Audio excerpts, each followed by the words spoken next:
ऐसे व्यक्ति की बात को आप सिरे से खारिज नहीं कर सकते और बिल्कुल जो है इग्नोर नहीं कर सकते। भारत में तालिबानियों का जो शासन है वो 2014 से चल रहा है। तार जो है वो तालिबानियों से बहुत क्लोजली जुटे हुए हैं, ऐसा मेरा मानना है। और मैं समझता हूं मोदी जी बड़े निश्चिंत हैं कि भाई तालिबानी का शासन हो अफगानिस्तान में, हमारा शासन हो, एक ही बात है।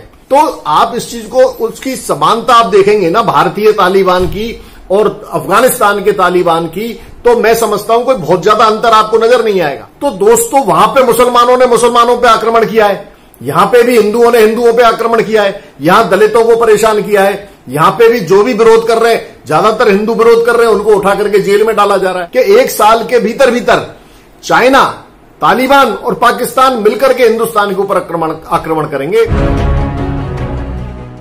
नमस्कार दोस्तों, मैं संजय गर्ग जयपुर से आज एक महत्वपूर्ण मुद्दे पर चर्चा करने के लिए आपके सामने हाजिर हुआ हूं।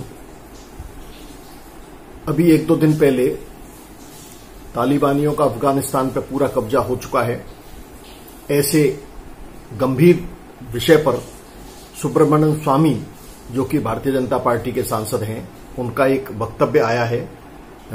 विदेशी पत्रकार राणा अयूब को दिए एक इंटरव्यू में उन्होंने कहा है, एक गंभीर विषय पर उन्होंने बात की है। उन्होंने बड़ा एक दावा किया है और दावा बताने से पहले मैं उनके बारे में बता दूं, उन्होंने नोटबंदी का भी विरोध किया था। विद इन द पार्टी में रहते हुए, भारतीय जनता पार्टी में रहते हुए उन्होंने भारतीय जनता पार्टी की कई काले कारनामों को उजागर किया, गलत नीतियों का विरोध किया है।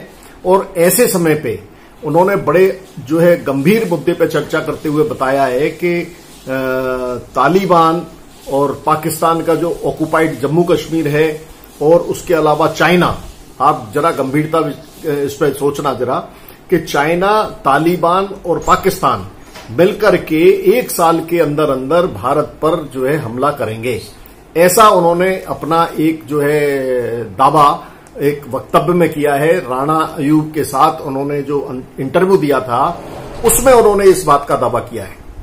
दोस्तों, उनकी जो रीच है, उनकी जो समझ है, उसको आप चैलेंज नहीं कर सकते हैं, और बल्कि चैलेंज कर सकते हैं लेकिन इग्नोर बिल्कुल नहीं कर सकते।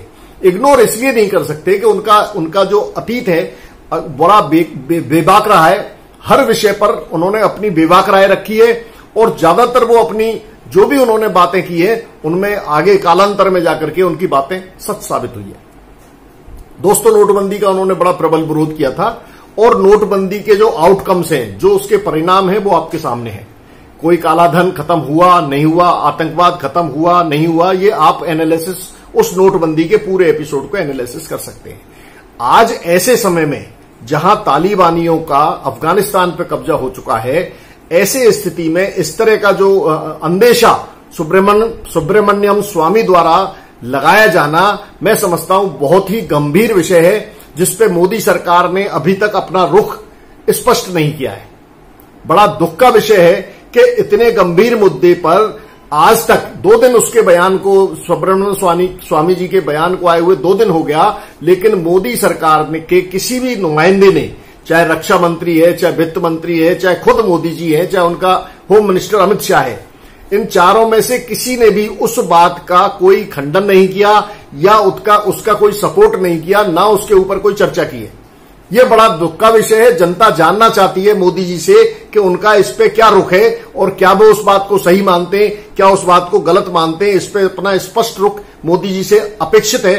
पूरा देश इस बात को जानना चाहता है। आप देश को इतना अंधेरे में नहीं रख सकते मोदी जी।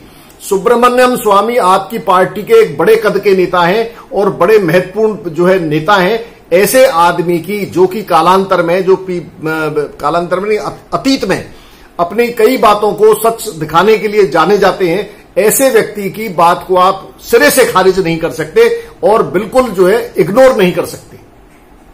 किसी भी व्यक्ति ने, मोदी सरकार के किसी भी जो है जिम्मेदार व्यक्ति ने इस बारे में कोई भी टिप्पणी आज तक नहीं की है। यह बड़ा गंभीर मामला है और मैं इसको इस तरह से देखता हूं कि तालिबानियों का जो राज अफगानिस्तान में आया है, और मैं इसको इस तरह से देखता हूं कि भारत में तालिबानियों का जो शासन है वो 2014 से चल रहा है और मोदी जी के तार जो है वो तालिबानियों से बहुत क्लोजली जुटे हुए हैं, ऐसा मेरा मानना है। और मैं समझता हूं मोदी जी बड़े निश्चिंत हैं कि भाई तालिबानी का शासन हो अफगानिस्तान में, हमारा शासन हो, एक ही बात है। धार्मिक कट्टरता उधर भी धार्मिक कट्टरता नजर आती है, इधर भी धार्मिक कट्टरता नजर आती है। वहां भी वो संविधान को कुछ नहीं मानते, यहां भी ये संविधान को कुछ नहीं मानते। वहां भी उनके लिए अपना कानून है, यहां भी इनके लिए अपना कानून है। ये जो कानून बना देते हैं वही कानून हो जाता है। ना सुप्रीम कोर्ट की यहां पे आज कोई हैसियत बची है, ना आपके तालिबान में किसी न्यायपालिका की कोई हैसियत। तो आप इस चीज को, उसकी समानता आप देखेंगे ना भारतीय तालिबान की और अफगानिस्तान के तालिबान की, तो मैं समझता हूं कोई बहुत ज्यादा अंतर आपको नजर नहीं आएगा। वहां जो महिलाओं की स्थिति है, आज यहां भी महिलाओं की वही स्थिति है। वहां जो है अल्पसंख्यकों की स्थिति हो सकती है, यहां भी अल्पसंख्यकों की स्थिति तो 2014 से बद से बदतर होती जा रही है। तो दोस्तों, वहां पे मुसलमानों ने मुसलमानों पे आक्रमण किया है, यहां पे भी हिंदुओं ने हिंदुओं पे आक्रमण किया है, यहां दलितों को परेशान किया है, यहां पे भी जो भी विरोध कर रहे हैं, ज्यादातर हिंदू विरोध कर रहे हैं, उनको उठा करके जेल में डाला जा रहा है। तो यहां और वहां में कोई असमानता नजर नहीं आती है। आप यहां भी जो है तालिबान का ही शासन मानिए, यहां पे भी आतताइयों का ही शासन है, बल्कि वहां पे कुछ उनकी नैतिकता बची हुई है, यहां नैतिकता का सर्वथा अभाव है। तो मैं इस बात को जानना चाहता हूं, मैं जनता के माध्यम से, आप हमारे चैनल जो लोकतंत्र टीवी के माध्यम से ये जानना चाहता हूं मोदी जी से कि जो सुब्रमण्यम स्वामी ने जो आरोप लगाए हैं, जो उन्होंने एक गंभीर जो है वो बात की है कि भाई और उन्होंने समय सीमा दी है कि 1 साल के भीतर चाइना, तालिबान और पाकिस्तान मिलकर के हिंदुस्तान के ऊपर आक्रमण करेंगे या हमला करेंगे। तो ये बात इतनी हल्के स्तर पर लेने लायक मैं समझता हूं नहीं है, और मोदी सरकार को इस पे गंभीरता से विचार करना चाहिए। तालिबानियों की जो फितरत रही है, वही फितरत रही है जो मोदी सरकार की फितरत रही है कि डंडे से सारा काम कराना। हर चीज में कोई नैतिकता नहीं, कोई कानून नहीं, कोई संविधान नहीं, हर बात को, अपनी बात को थोपना और उसको हर तरीके से डंडे के जोर पे लागू कराना। राज्यसभा जो लोकसभा में जिस तरह के हालात हमें अभी पिछले समय में देखने को मिले, उनसे कोई भी अनजान और अनभिज्ञ नहीं है। हर बिल को उन्होंने डंडे के जोर पे पास कराया है। तो मेरा आपसे यही विनती है कि आप इस चीज पे मोदी जी से जवाब मांगे, सारी मीडिया उनसे जवाब मांगे कि तालिबान के ऊपर जो सुब्रमण्यम स्वामी का जो बयान आया है, उसके ऊपर मोदी जी का क्या कहना है। इस पे वो मोदी जी से कम पूछें, क्योंकि सुब्रमण्यम स्वामी एक जिम्मेदार व्यक्ति है और अभी तक जो भी उन्होंने बातें की है बड़े जिम्मेदारी से की है, और काफी जो उनके अंदेशे रहे हैं, नोटबंदी पे उन्होंने कहा था कि भाई ये फेल होगी, और वो पूरी तरह से फेल हुई। ये जनता भी जानती है और पूरा विश्व इस बात को जानता है, लेकिन मोदी जी ने उसके ऊपर आज तक कोई स्पष्ट वक्तव्य नहीं दिया। तो दोस्तों, अभी तालिबानियों का जो शासन अफगानिस्तान में आया है, हमारे हिंदुस्तान के लिए बड़ी चिंता का विषय है। हालांकि तालिबान ने कहा है कि भारतीयों को कोई नुकसान नहीं पहुंचाया जाएगा। ये उन्होंने कहा है कि भारत की सारी कंपनियां जो वहां रोड कंस्ट्रक्शन का काम कर रही है या और किसी भी तरह के कामों में वो लिप्त है, वो अपना काम बदस्तूर जारी कर सकती हैं। ये उन्होंने कहा है तालिबान ने, और उन्होंने ये भी कहा है कि महिलाओं को किसी भी तरह से जो है नुकसान नहीं पहुंचाया जाएगा। और इसके बाद आपको क्या गारंटी चाहिए तालिबान से?